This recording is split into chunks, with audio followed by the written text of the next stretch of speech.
इसके मालिक का कहना है कि जो बंदा कमेंट में सही बताएगा कि इसकी शक्ल जो है वो किस फीमेल पॉलिटिशियन से मिलती है, उसे इसी फार्म में इसी कट्टी के पास बुला के जो है वो आईफोन 17 प्रो मैक्स जो है वो दिया जाएगा।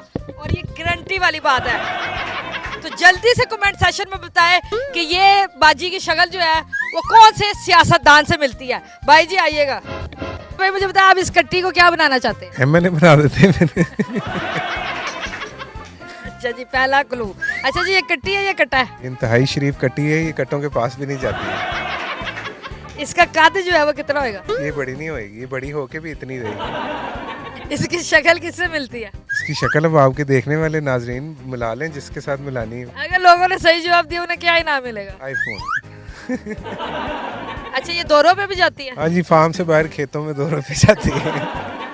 इसे सबसे ज्यादा गुस्सा, ये चिढ़ किसके ऊपर आती है? अब बाहर से अगर कोई ये रेडी वाले पठान वगैरह गुजरते हैं बेचारे, तो उनकी वो बहुत गुस्से में आ जाती है।